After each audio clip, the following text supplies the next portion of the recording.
Mwiriwe neza.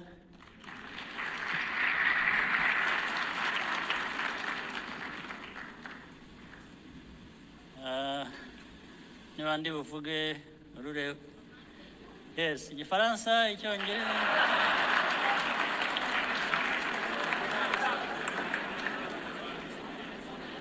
Nese un ensemble cyananira cyo.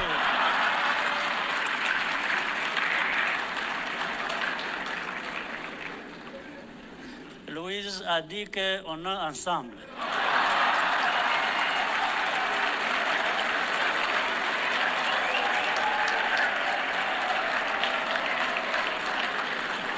Sibyo. Ariko buriya turi Yerevan. Nta kuntu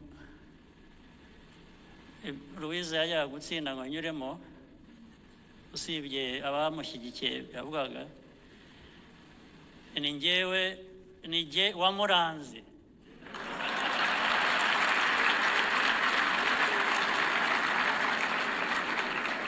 Kandi nagombaga kumuranga mu Gifaransa.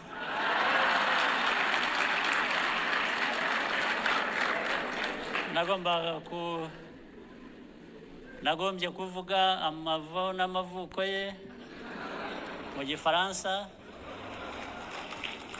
Amaze gutorwa nshimira abamutoye mu Gifaransa. Urabyumva ko urugendo rumaze kuba rurerure. Ariko ibyo tubishyize iruhande gato, ndashimira mwese Abanyarwanda dufatanya buri munsi, ibyoroshye n'ibikomeye, cyane cyane ibikomeye kuko nibyo twakunze kunyuramo, ariko tukabinyuramo neza tugatera imbere.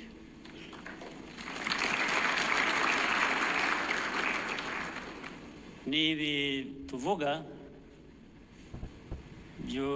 bya Louise, umwe muri twe, kuba yarageze aho ageze ubu, nibyo twafatanije biba bitoroshye. Ndashimira kandi abashyitsi bacu bari hano iri joro, baje kwifatanya natwe kwishimira igikorwa cy'uko twatoje Louise akaba Secrétaire Général wa Francophonie.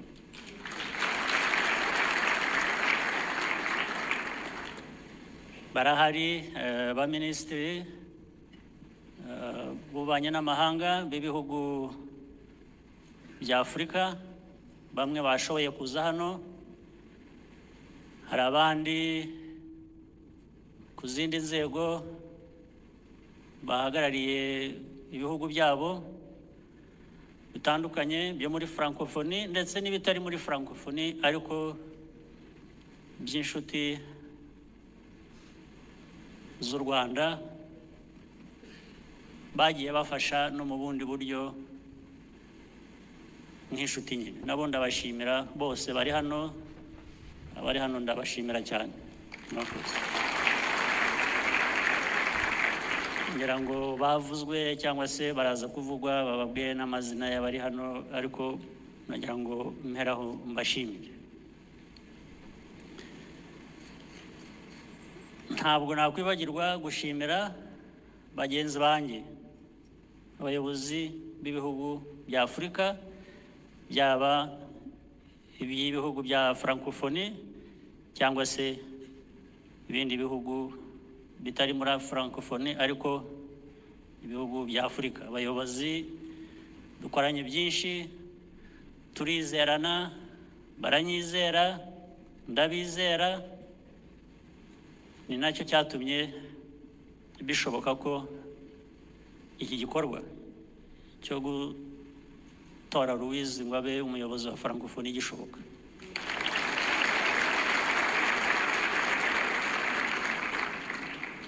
ntabwo nakwibagirwa gusubiramo amateka amwe Musa Faki yavuze kandi nawe mboneraho umwanya ngo mushimire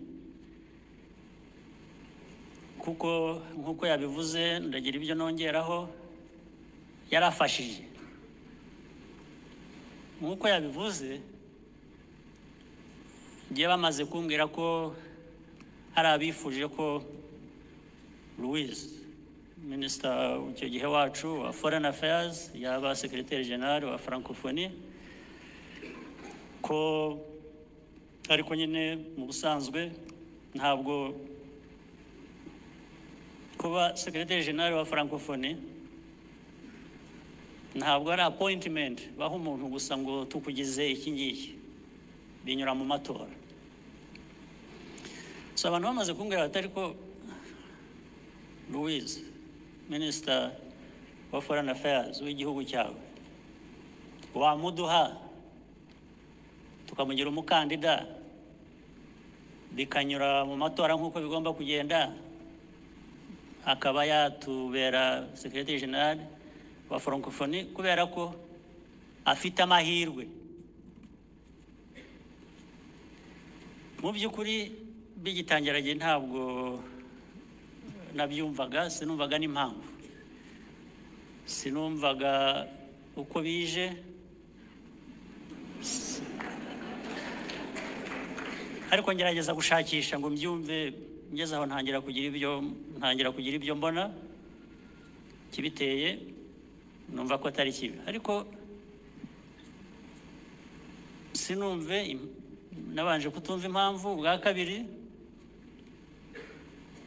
nkavuga ntari ko se ni ngombwa kugira ngo mfate umuntu wari minisitiri wacu wakoraga akazi ke neza, wadukorera akazi neza, mutangiye ajya ahandi, ndetse ntabwo kandi ari ugupfa kumutanga gusa ngo abaye icyo bamunsabira, bigomba kunyura mu matora. Mbese binyuze mu matora ntibigende neza, ubundi kiko atari igihe washakaga ko umuntu wacu ahatanira uwo mwanya, ubwo twaba twishyize mu biki? Ibintu bibiri aho natangiriye, narabanje mbaza Louise ubwe, ndamubwira Louise nti hari abantu bambwiye ko bakubonamo umukandida mwiza wo kuba waba Secretary General wa Francophonie, urabitekereza ute? Ntabwo nakwemera ntabanje kukubaza ubwawe ngo numve niba witeguye kuba wabikora cyangwa se wumva n'impamvu wabikora. Icyo kintu nahereyeho. Louise we nawe byaramutunguye, ndetse asa n'uvuga ko ibyo rwose ntaho yumva yahurira nabyo. Icyo gihe ndamubwira ariko ntureke no kunsubiza uyu mwanya, genda ubitekereze, hanyuma mu minsi mike nzagushaka wongere umbwire igitekerezo. Ariko ndibwira ko abatumva ikinyarwanda murabasobanurira, mugerageze musobanurire abantu muri kumwe nabo, nanze kuvuga mu ndimi z'amahanga. Icya kabiri, undi muntu navuganye nawe wakurikiyeho nyine ni Musa Faki, Chairman wa Commission ya African Union, ndetse sanga nawe byamugezeho, ngira ngo abari babimbwiye nawe babimugejejeho. Ndamubaza nti mfite ikibazo, mubwire ko giteye ati nabyumvise, urabitekerezaho iki, urabibona ute? Nuko jewe ndacyashakisha impamvu, ndetse ndashakisha niba nemeye n'uburyo uko bizagenda.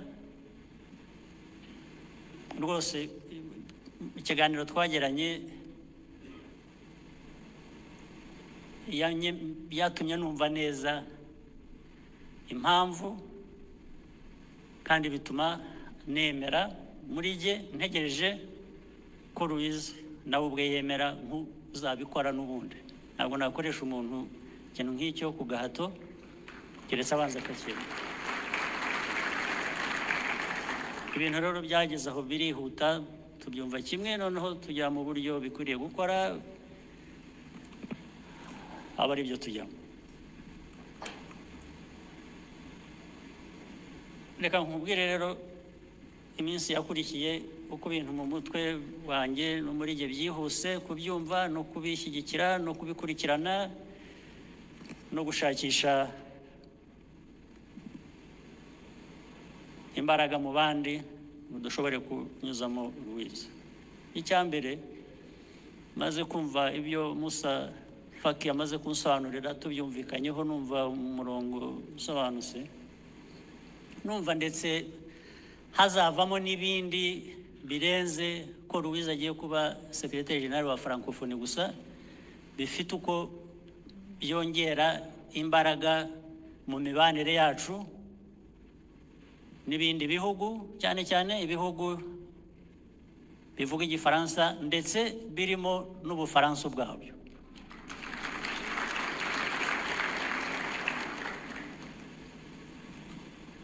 Icyo kiba kimwe. Icya kabiri cyatumye numva ari ikintu nageze aho mvuga ngo ariko Louise reka tumutange b'umukandida, either way we win, meaning natsinda bizaba ari byiza kuko icyo twamushakiraga gifite uko cyaje tuzaba twakigezeho. Ariko natananyuramo kubera izindi mpamvu bishobora kubaho, nishimiye kumusubirana. So either way I was not going to lose, I was winning. She wins and becomes the Secretary General, I'm very happy. If she didn't go through, I was happy to have her back. So either way, I was winning. That is what made things easy for us. Byoroheje ibintu kuri iki. Icya gatatu,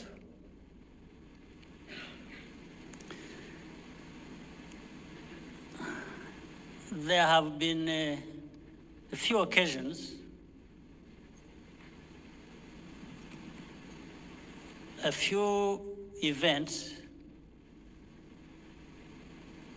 where I couldn't have been any happier, and those occasions have always included seeing Africa, African leaders rallying, coming together, and deciding to do something, and we do it without hesitation. Whenever Africa has come together, we have always won. So I saw unity in the African leaders, especially of the Francophonie side, part of Africa, all agreeing that Louise is the right candidate and we are going to put our weight behind her. And they did. You know, sometimes it may sound a bit awkward if I say it that way. You have talked to people, you have agreed, and thereafter, after some time when you meet again, it's as if we did not agree because different positions come up. But this time, and several other times, we are seeing increasingly African leaders, different levels, saying something and they really mean it.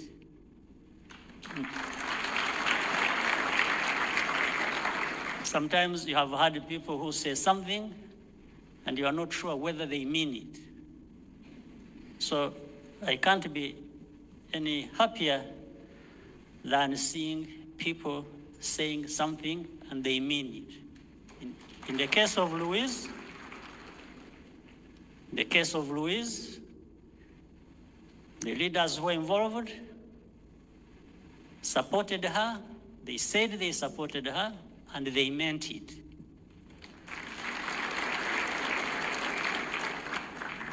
But as explained earlier, it wasn't just African leaders, because it's not African countries only that are members of Francophonie. There are other countries from different parts of the world.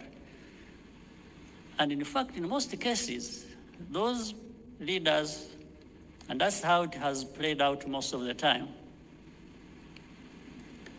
sometimes when you go for something that you want them to support, some of them are very good people who will ask you and say, well, we give you our support, but are you Africans united? What are the Africans saying? Because they want to support what Africa has also agreed among ourselves. So it made it easy, much easier, because those leaders of countries outside of our continent said, if this is the position of Africa, Francophonie, Africa, then we support it. So I also want to thank many of those who were with us at that time and who supported our candidate all the way. So I thank Louise for having agreed to take on this challenge. And I thank the leaders of our continent, either who are here